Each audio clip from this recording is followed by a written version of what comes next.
Hi hello నమస్తే. నేను మీ కట్టా Karthik. Jaganmohan Reddy London పర్యటన ముగిసింది. ఆయన ఆంధ్రప్రదేశ్‌కి తిరిగి రాబోతా ఉన్నారు. ఇప్పుడు సోషల్ మీడియాలో నడుస్తున్న చర్చ ఏందంటే, జగన్మోహన్ రెడ్డికి రఘురాం కృష్ణంరాజు భారీ స్వాగతం పలకబోతా ఉన్నారు. రఘురాం కృష్ణంరాజు కేసులో విచారణ కోసమే జగన్మోహన్ రెడ్డి రాబోతున్నాడా అనేటువంటి ప్రచారం పెద్ద ఎత్తున నడుస్తోంది. దీని గురించి మరింత విశ్లేషణ తీసుకునే ప్రయత్నం చేద్దాం. నాతో ఉన్నారు సీనియర్ జర్నలిస్ట్ లలిత్ కుమార్ గారు. సార్ నమస్కారం అండి. నమస్తే కార్తీక్. సార్, రఘురాం కృష్ణంరాజు జగన్మోహన్ రెడ్డికి హారతి పడుతూ దండబట్టుకొని ఎయిర్పోర్ట్లో స్వాగతం పలుకుతున్నట్టు, జగన్మోహన్ రెడ్డి స్వాగతం పలుకుతున్నట్టు పెద్ద ఎత్తున ఫోటోలు వైరల్ అవుతూ ఉన్నాయి. ఏంటి ఈ వెటకారం వెనకాల ఉన్న ఉద్దేశాలు? లేదు అది యాజ్ పర్ షెడ్యూలే. అది మాత్రం ఆయన లండన్ ప్రోగ్రామ్ ఇవన్నీ కూడా షెడ్యూల్ ప్రకారమే అది ఫిక్స్. అవును అవును.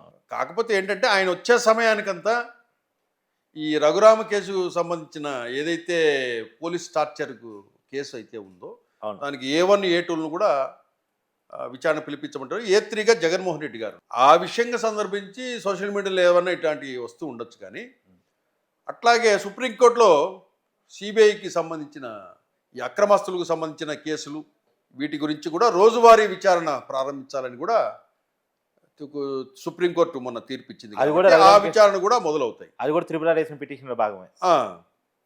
ఇక్కడ ఏంటంటే ఏదైనా తప్పులు ఎవరు చేసినా ఎప్పటికైనా విచారణ ఎదుర్కోవాల్సిందే. అంతే.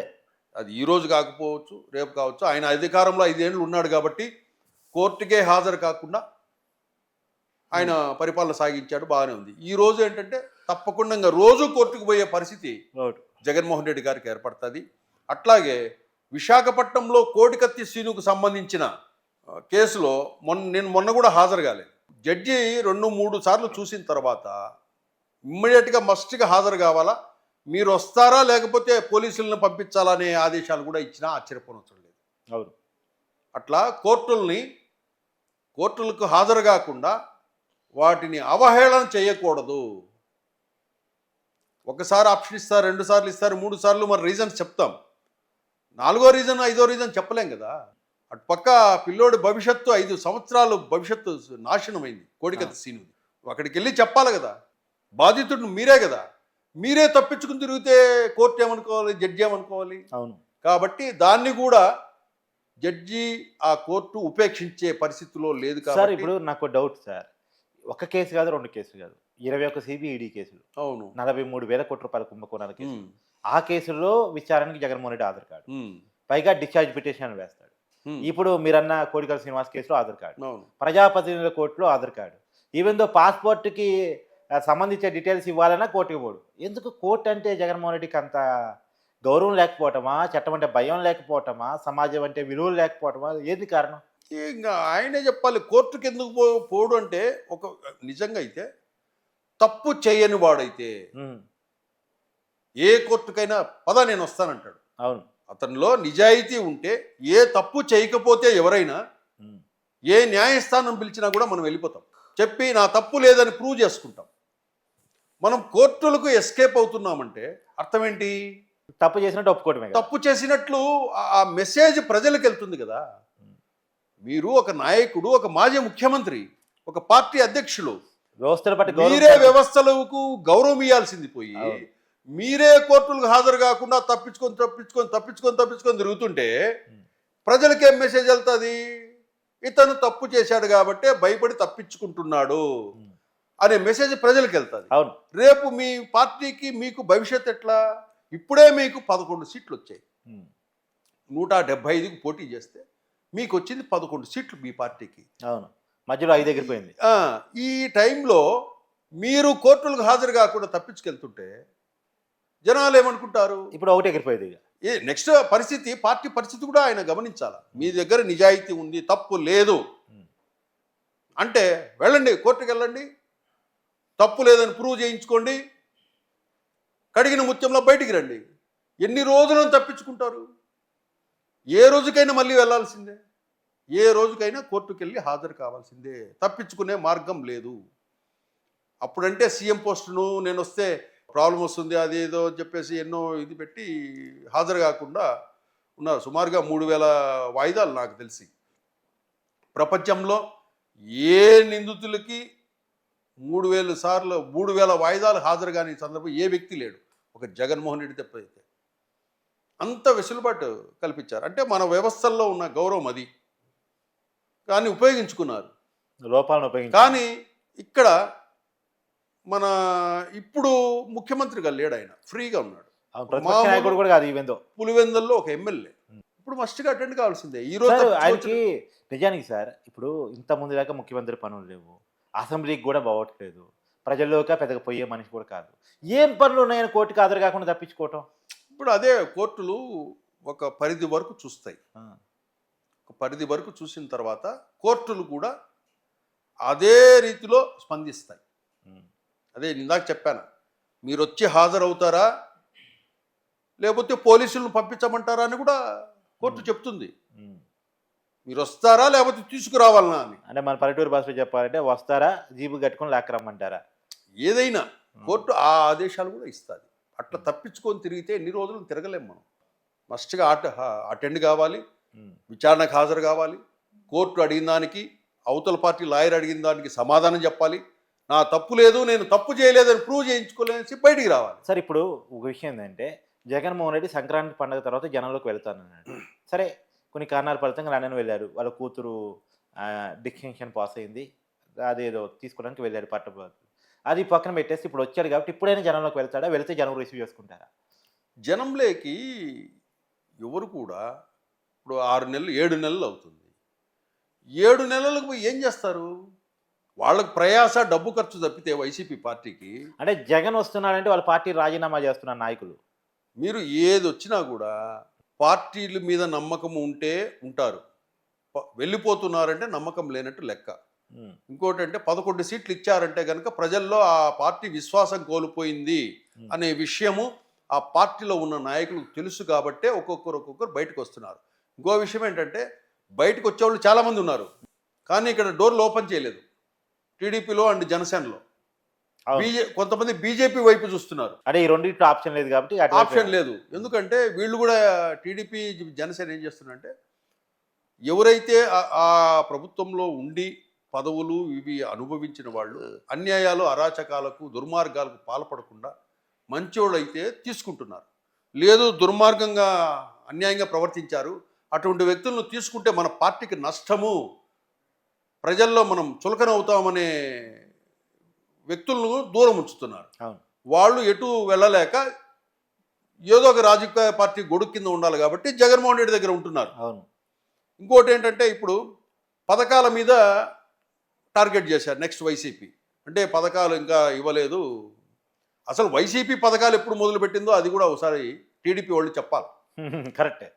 పథకాలు నవరత్నాలు ఎప్పటి నుంచి మొదలుపెట్టాడు జగన్మోహన్ రెడ్డి అనేది కూడా ఒక స్టాటిస్టిక్స్ ఇవ్వాలి. అవును, పెంచాను ఎలా దఫాలుగా పెంచాడు, ఎన్ని దఫాలుగా పెంచాడు ఏందనేది ఒక షీటు.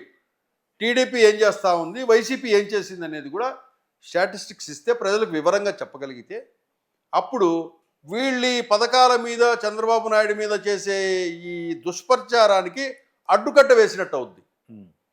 ఆ ప్రయత్నం చేయాలా. సరే ఇప్పుడు మరి జగన్మోహన్ రెడ్డి జనంలోకి వెళ్తే సంక్షేమ పథకాల మీదే పెద్ద ఎత్తున మాట్లాడతాడు, మాట్లాడేదంతా సంక్షేమ పథకాల మీదే మాట్లాడితే దాన్ని జనం రిసీవ్ చేసుకుంటారా? అంటే జనము ఎందుకంటే ఏ రోజుకి ఆ రోజు జరిగేటివన్నీ యాడ్ అవుతుంటాయి. అవును, ఇప్పుడు జగన్మోహన్ రెడ్డి 5 సంవత్సరాల పాటు అరాచకాలన్నీ యాడ్ చేసుకుంటూ వచ్చారు. ప్రజలు యాడ్ చేసుకుంటూ వచ్చి 5 ఏళ్ళు భరించి మొన్న కూడా పెద్దిరెడ్డి ఏదో బయటకు వచ్చింది భరించి లాస్ట్లో దెబ్బ కొట్టారు. అవును, ప్రజలకు ఏ రోజు ఆ రోజు అప్డేట్ కావాలా. కానీ ఇంకోటి ఏంటంటే కార్తీక్, ప్రజలు చాలా ఇంటెలిజెంట్స్.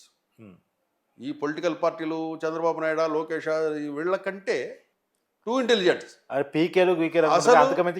గత ఎలక్షన్స్లో జగన్మోహన్ రెడ్డి ఓడిపోతారు అని జగన్మోహన్ రెడ్డి రేపు కూటమి ప్రభుత్వం వస్తుందని ఎవరు చెప్పలే, ప్రజలు కూడా చెప్పలా, మౌనంగా ఉన్నారు. ఎవరికి ఓటేశారని కూడా చెప్పలా ప్రజలు. అరే వైసీపీ ఓడిపోవచ్చు కూటమి గెలవచ్చు అనుకున్నారు, ఇంత పెద్ద విజయం దక్కింది అనేది వీళ్ళు ప్రజలు కూడా మీరు ఎవరికి ఓటేశారంటే ఎవరు చెప్పలే రిజల్ట్స్ వచ్చేంత వరకు.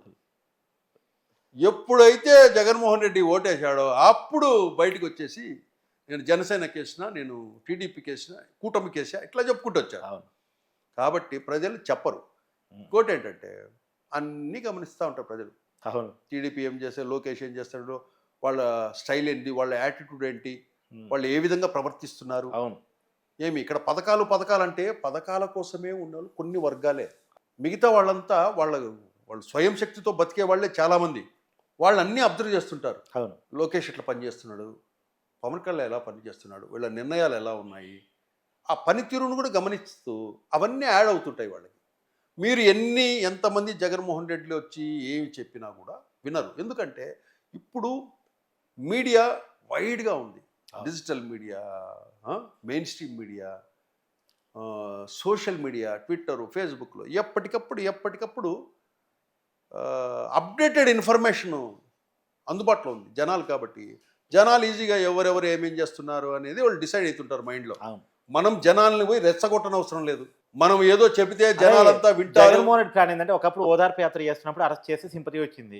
ఇప్పుడు కూడా జనంలోకి వెళ్తే రేపు రఘురామ కృష్ణరాజు కేసులోనో లేదా రోజువారీ విషయాలలోనో పిలిచినప్పుడు మళ్ళీ ఆ సింపతిని గెయిన్ చేయొచ్చు అనుకుంటున్నాడా అనేది ఉండొచ్చు. వ్యూహంలో భాగంగా ఏంటంటే అరెస్టు పోలీసులు వచ్చి జనంలో ఉండంగా, స్టేజీ మీద ఉండంగా తీసుకుపోయే స్టేజీ కల్పించి అదే అన్నను తీసుకెళ్తున్నారనే చూసి ఆ విజువల్స్ అవన్నీ చూసేసి వైసీపీ కార్యకర్తల పాపం ఆందోళనలో అన్న ప్రజల కోసం కష్టపడుతుంటే, ప్రజల కోసం పోరాడుతుంటే అక్రమంగా అరెస్టు చేశారని ప్రచారం తీసుకొస్తారు. వీళ్ళని ఏం చేసినా అక్రమ అరెస్ట్ అంటారు.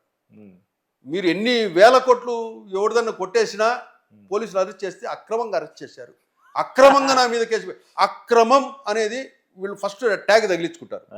ఇక్కడ కొట్టేసిందేమో వేల కోట్లు కొట్టేసింటారు స్కామ్. పోలీసులు వచ్చి అరెస్ట్ చేస్తేనేమో ఇదిగో చంద్రబాబు నాయుడు అక్రమ కేసు పెట్టాడు నా మీద, నా ఎదుగుదల ఓర్చుకోలేక అంటాడే కానీ నేను 1000 కోట్లు కొట్టేసిన దానికి చేస్తున్నారు అని చెప్పడు. కాబట్టి ఈ అక్రమ అనే పదానికి ఈ అర్థం వేరు.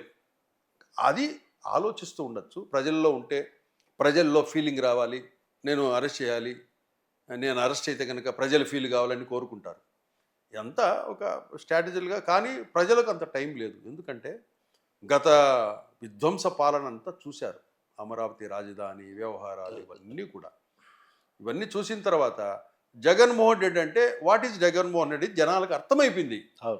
జగన్మోహన్ రెడ్డి మీరు మీ గురించి చెప్పుకున్నా వినే ఓపిక ప్రజలకు లేదు.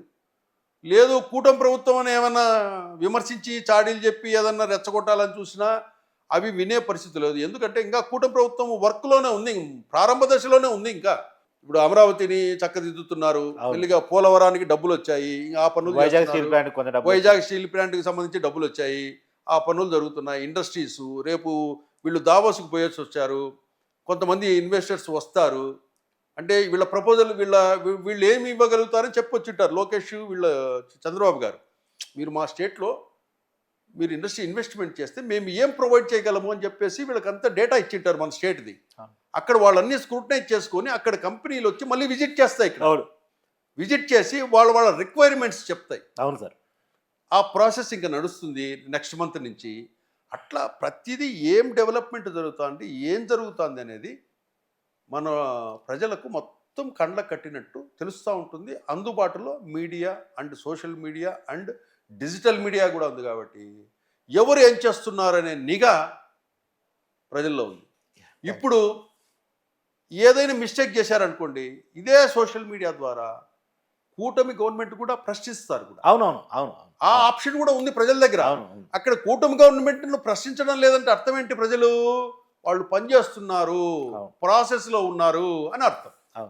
అది Karthik. Thank you sir. Thank you.